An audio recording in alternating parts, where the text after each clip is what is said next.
ನಮಸ್ಕಾರ ಎಲ್ರಿಗೂ Raghavendra academy YouTube ಚಾನಲ್ಗೆ ತಮ್ಮೆಲ್ಲರಿಗೂ ಸ್ವಾಗತ. ಇವತ್ತಿನ ವಿಡಿಯೋದಲ್ಲಿ ಅಂಚೆ ಇಲಾಖೆಯಿಂದ ಸುಮಾರು 28,740ಕ್ಕಿಂತಲೂ ಹೆಚ್ಚು ಹುದ್ದೆಗಳಿಗೆ ನೋಟಿಫಿಕೇಶನ್ ಆಗಿದೆ. ಅದರಲ್ಲಿ ನಮ್ಮ ಕರ್ನಾಟಕದ ಅಭ್ಯರ್ಥಿಗಳಿಗೂ ಸಹ ಅರ್ಜಿಯನ್ನು ಸಲ್ಲಿಸಬಹುದು. ನಮ್ಮ ಕರ್ನಾಟಕದಲ್ಲೂ ಸಹ ಏನಿದ್ದಾವೆ ಪೋಸ್ಟ್ಗಳು ಖಾಲಿ ಇದ್ದಾವೆ. ಈ ಹುದ್ದೆಗೆ ನೀವೇನಾದರೂ ಅರ್ಜಿಯನ್ನು ಸಲ್ಲಿಸಬೇಕು ಅಂದರೆ ಕೇವಲ 10th ಪಾಸ್ ಆಗಿದ್ದರೆ ಸಾಕು, ಅರ್ಜಿಯನ್ನು ಸಲ್ಲಿಸಬಹುದು. ಹೀಗಾಗಿ ಈ ಪೋಸ್ಟ್ ಆಫೀಸ್ ಜಾಬ್ ಬಗ್ಗೆ ನಿಮಗೆ ಕಂಪ್ಲೀಟ್ ಮಾಹಿತಿಯನ್ನು ಇವತ್ತಿನ ವಿಡಿಯೋದಲ್ಲಿ ತಿಳಿಸ್ಕೊಡ್ತಾ ಹೋಗ್ತಾನೆ. ಇದುವರೆಗೆ ನಮ್ಮ ಚಾನಲ್ಗೆ ಯಾರು ಸಬ್ಸ್ಕ್ರೈಬ್ ಮಾಡಿಲ್ಲ ದಯವಿಟ್ಟು ಸಬ್ಸ್ಕ್ರೈಬ್ ಮಾಡ್ಕೊಳ್ಳಿ.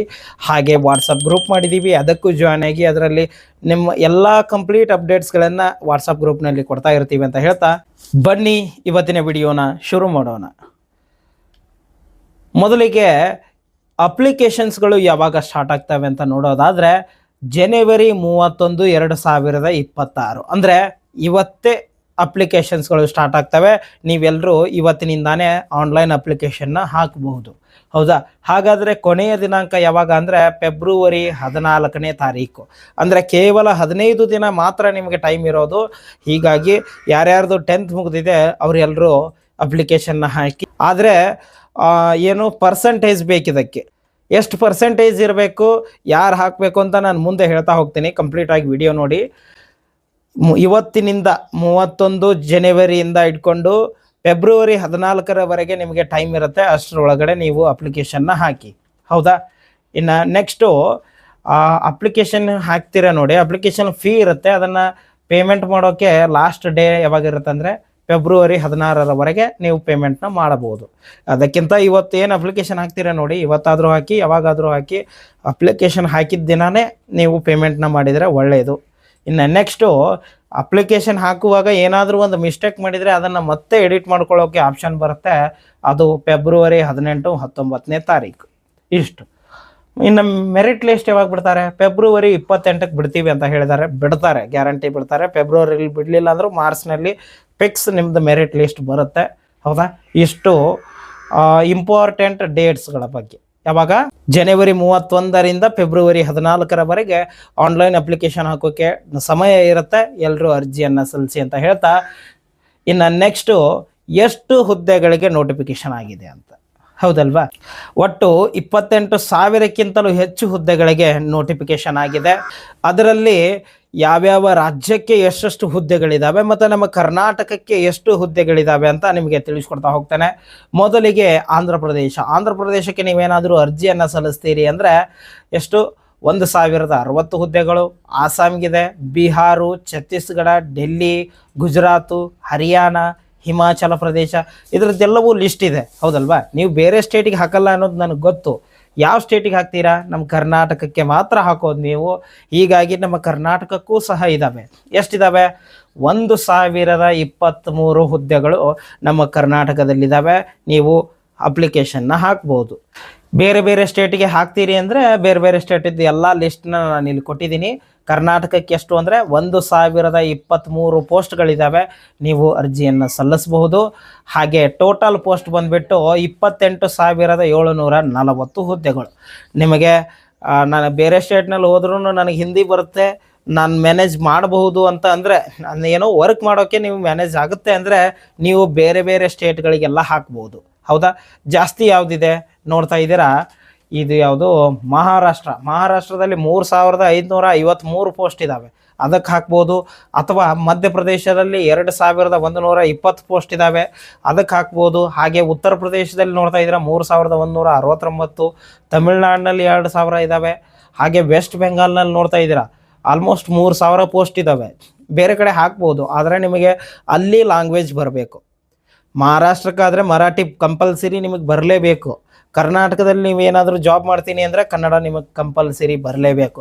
ಈ ವರ್ಷ ನೋಟಿಫಿಕೇಷನಲ್ಲಿ ಅವರು ಹೇಳಿದ್ದಾರೆ ಕಂಪಲ್ಸರಿ ಆಯಾ ರಾಜ್ಯದ ಭಾಷೆಗಳು ನಿಮಗೆ ಬರಬೇಕು. ಅಫಿಷಿಯಲ್ ಲ್ಯಾಂಗ್ವೇಜ್ ಯಾವುದಿರುತ್ತೆ ಅದು ಬರಬೇಕು. ಹೀಗಾಗಿ ಕರ್ನಾಟಕ ಹಾಕೋಕ್ಕೂ 1,023 ಪೋಸ್ಟ್ ಇದ್ದಾವೆ, ಹಾಕ್ಬೋದು ನೀವು. ಹೌದಾ? ಇಷ್ಟು ಪೋಸ್ಟ್ಗಳ ಬಗ್ಗೆ. ಇನ್ನು ಎಜುಕೇಷನ್ ಕ್ವಾಲಿಫಿಕೇಷನ್ ನೋಡೋದಾದರೆ 10th, ನಿಮ್ಮದು 10th ಮುಗಿದಿದ್ರೆ ಸಾಕು, ನೀವು ಅರ್ಜಿಯನ್ನು ಸಲ್ಲಿಸ್ಬೋದು. ಹೌದಾ? ಪರ್ಸೆಂಟೇಜ್ ಎಷ್ಟು? 50 ಆದವ್ರು ಹಾಕ್ಬೇಕಾ, 30 ಆದವ್ರು ಹಾಕ್ಬೇಕಾ, ಅಥವಾ 40, 50 ಆದವ್ರು ಹಾಕ್ಬೇಕಾ ಅಂದರೆ ಆ ಥರ ಇರಲ್ಲ. ಜಾಸ್ತಿ ಸ್ಕೋರ್ ಆಗಿರಬೇಕು. 10th ಅಲ್ಲಿ ನಿಮ್ಮದು ಜಾಸ್ತಿ ಸ್ಕೋರ್ ಆಗಿರಬೇಕು. ಮಿನಿಮಮ್ 90+ ಆಗಿರ್ಬೇಕು ನಿಮ್ಮದು. 90 ಮೇಲೆ ನಿಮ್ಮದು ಮಿನಿಮಮ್ 90 ಮೇಲೆ ಆಗಿದ್ದರೆ ಹಾಕಿ. ಹೌದಾ? ಯಾಕಂದರೆ ಕಡಿಮೆ ಆದವ್ರದ್ದು ಆಗುತ್ತೋ ಇಲ್ಲೋ ಅಂತಲ್ಲ, ಇಷ್ಟು ದಿನವೂ ಆಗಿಲ್ಲ. 2025 ಕಂಪ್ಲೀಟ್ ಚಾರ್ಟ್ ಇದೆ, ಬೇಕಾದ್ರೆ ಅದನ್ನು PDF ಹಾಕ್ತೀನಿ ನಾನು ನಿಮಗೆ. ಬಟ್ ಆಗಿಲ್ಲ ಯಾರ್ದು, 90 ಒಳಗಡೆ ಆದವ್ರದ್ದು ಆಗಿಲ್ಲ.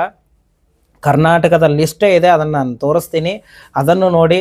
90 ಮೇಲೆ ಆದವರು ಹಾಕಿ, ಸುಮ್ಮನೆ 90 ಕೆಳಗಡೆ ಇದ್ದವರು ಹಾಕಿ ಸುಮ್ಮನೆ ಅಮೌಂಟ್ನ ವೇಸ್ಟ್ ಮಾಡ್ಕೊಬೇಡಿ ಅಂತ ಹೇಳ್ತಾ, ಇನ್ನು ನೆಕ್ಸ್ಟು ಏಜ್ ಲಿಮಿಟ್ ಎಷ್ಟಿರಬೇಕು?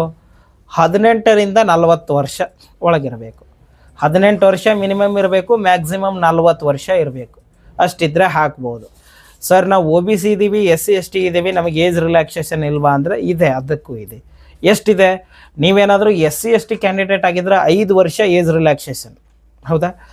ಮಿನಿಮಮ್ ಎಷ್ಟು? 40 ವರ್ಷ ಇದೆ. ಇದು ಜನರಲ್ದವ್ರಿಗೆ ಬರುತ್ತೆ. ನಮಗೆ 41 ಆಗಿದೆ ಅಂದರೆ ನೀವೇನಾದರೂ SC ST ಇದ್ದರೆ ನೀವು ಕಾಸ್ಟ್ ಸರ್ಟಿಫಿಕೇಟ್ ತೊಗೊಂಡು ಇನ್ನೂ 5 ವರ್ಷ, 45 ವರ್ಷದವರೆಗೂ SC ST ಅವ್ರು ಹಾಕ್ಬೋದು ಅಪ್ಲಿಕೇಶನ್. OBC ಅವರು 43 ವರ್ಷದವರೆಗೂ ಅಪ್ಲಿಕೇಶನ್ ಹಾಕ್ಬೋದು.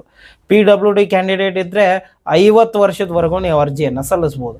ಹಾಗೆ PWD ಸರ್ಟಿಫಿಕೇಟು ಹಾಗೆ OBC ಸರ್ಟಿಫಿಕೇಟ್ ಇದ್ದರೆ 53 ವಯಸ್ಸಿನವರೆಗೂ ನೀವು ಅರ್ಜಿಯನ್ನು ಸಲ್ಲಿಸ್ಬೋದು. PWD ಸರ್ಟಿಫಿಕೇಟು ಮತ್ತು SC ST ಇದ್ದರೆ 55 ವರ್ಷದ ಒಳಗಿನವರು ಅರ್ಜಿಯನ್ನು ಸಲ್ಲಿಸ್ಬೋದು. EWS ಕ್ಯಾಂಡಿಡೇಟ್ಸ್ಗಳಿಗೆ ಏಜ್ ರಿಲ್ಯಾಕ್ಸೇಷನ್ ಇರಲ್ಲ, 40 ವರ್ಷ ಲಾಸ್ಟ್ ಅವರಿಗೆ.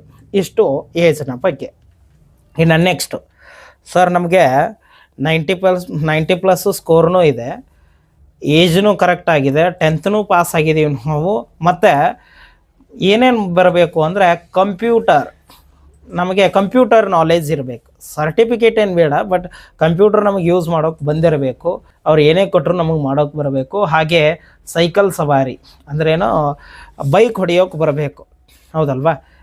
ಬಾಯ್ಸ್ಗೆ ಅಷ್ಟೇ ಇದು, ಬೈಕ್ ಹೊಡೆಯೋಕ್ಕೆ ಬರಬೇಕು. ಇಷ್ಟು ಹೆಚ್ಚುವರಿ. ಇನ್ನು ನೆಕ್ಸ್ಟು ಅಪ್ಲಿಕೇಶನ್ ಫೀ ಎಷ್ಟಿದೆ ಅಂತ ನೋಡೋದಾದರೆ, ನೀವೇನಾದರೂ ಜನರಲ್ಲು OBC EWS ಕ್ಯಾಂಡಿಡೇಟ್ ಆಗಿದ್ದರೆ ನಿಮಗೆ 100 ರೂಪಾಯಿ ಫೀ ಇರುತ್ತೆ. ಹೌದಲ್ವಾ? 100 ರೂಪಾಯಿ ಇರುತ್ತೆ. ಹಾಗೆ ನೀವೇನಾದರೂ SC ST PWD ಅಥವಾ ಫೀಮೇಲು ಟ್ರಾನ್ಸ್ಜೆಂಡರ್ ನೀವೇನಾದರೂ ಮಹಿಳಾ ಅಭ್ಯರ್ಥಿಗಳಾಗಿದ್ದರೆ, SC ST ಅಭ್ಯರ್ಥಿಗಳಾಗಿದ್ದರೆ ನಿಮಗೆ ಯಾವುದೇ ರೀತಿ ಫೀ ಇರಲ್ಲ. ನೀವು ಬೇಕಾದರೆ ಫ್ರೀಯಾಗಿ ಅಪ್ಲಿಕೇಶನ್ ಹಾಕಬಹುದು. ನಿಮ್ದು ಎಷ್ಟೇ ಪರ್ಸೆಂಟೇಜ್ ಇರಲಿ ಹಾಕ್ಬೋದು, ಯಾಕಂದರೆ ನಿಮಗೆ ಯಾವುದೇ ರೀತಿ ಅಪ್ಲಿಕೇಶನ್ ಫೀ ಇರಲ್ಲ. ಇಷ್ಟು ಈ ಪೋಸ್ಟಿನ ಬಗ್ಗೆ ಮಾಹಿತಿ.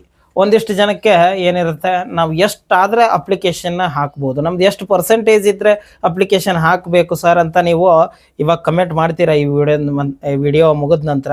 ಅದಕ್ಕೆ ಅದರ ಲಿಸ್ಟೇ ತಂದಿದ್ದೀನಿ ನಾನು. ನೋಡ್ತಾ ಇದ್ದೀರಾ, GDS ಆನ್ಲೈನ್ ಎಂಗೇಜ್ಮೆಂಟ್ ಶೆಡ್ಯೂಲ್ಸ್ ಜನವರಿ 2025 ಕರ್ನಾಟಕದ ಮಾತ್ರ ನಾನು ಇಲ್ಲಿ ಲಿಸ್ಟ್ ತಂದಿದ್ದೀನಿ. ಅದರಲ್ಲಿ ನೋಡ್ತಾ ಇದ್ದೀರಾ, ಇದು ಫಸ್ಟ್ ಬಾಗಲಕೋಟೆಗೆ EWS ಇದ್ದವ್ರದ್ದು 99.04 ಅಂದರೆ 99% ಆದವರು ಸೆಲೆಕ್ಟ್ ಆಗಿದ್ದಾರೆ. ಅನ್ರಿಸರ್ವ್ 99, SC ST 98, 99 ಈ ಥರ ಇದ್ದಾರೆ. ನೋಡ್ತಾ ಇದ್ದೀರಾ, ಬಳ್ಳಾರಿ 99, 98 ಬೇರೆ ಬೇರೆದೆಲ್ಲ ನೋಡಿ. ಬೆಂಗಳೂರದ್ದು 97 ಇದೆ. ಹೌದಾ? 97, 96 ಇದೆ ಪರ್ಸೆಂಟೇಜು. ಹಾಗೆ ನೋಡ್ತಾ ಇದ್ದೀರಾ, 96 ಮಿನಿಮಮ್, 96 ಕೆಳಗಡೆ ಯಾವುದೂ ಇಲ್ಲ. ನೋಡ್ತಾ ಇದ್ದಾರೆ, ಈ ಪೂರ್ತಿ ಚಾರ್ಟನ್ನೇ ನೋಡಬೇಕಾದ್ರೆ ಆ ಚಾರ್ಟ್ನಲ್ಲಿ ಯಾವುದೇ ರೀತಿ 95 ಕೆಳಗಡೆ ಯಾವುದೂ ಇಲ್ಲ. ಹೀಗಾಗಿ ನೀವು ಅಪ್ಲಿಕೇಶನ್ ಹಾಕುವಾಗ ಒಂದು ಸ್ವಲ್ಪ ಜಾಸ್ತಿ ಪರ್ಸೆಂಟೇಜ್ ಇದ್ದರೆ ಮಾತ್ರ ಹಾಕಿ. 60 ಇದ್ರೂ ಆಗುತ್ತೆ, 50 ಇದ್ರೂ ಆಗುತ್ತೆ ಅಂತ ಆಗಲ್ಲ. ಇವಾಗ ಪರ್ಸೆಂಟೇಜ್ ಮೇನ್ ಇಂಪಾರ್ಟೆಂಟ್ ಆಗೋದು. ಇಷ್ಟು ಪೋಸ್ಟ್ ಆಫೀಸ್ನ ಜಾಬ್ ಬಗ್ಗೆ ಮಾಹಿತಿ. ಈ ವಿಡಿಯೋದ ಬಗ್ಗೆ ನಿಮಗೆ ಏನೇ ಡೌಟ್ಸ್ ಇದ್ದರೂ ನನಗೆ ಕಮೆಂಟ್ ಮಾಡಿ, ನಾನು ಅದಕ್ಕೆ ಆನ್ಸರ್ನ ಮಾಡ್ತೀನಿ ಅಂತ ಹೇಳ್ತಾ ಇವತ್ತಿನ ವಿಡಿಯೋನ ಮುಗಿಸ್ತಾ ಇದ್ದೀನಿ. ಧನ್ಯವಾದಗಳು.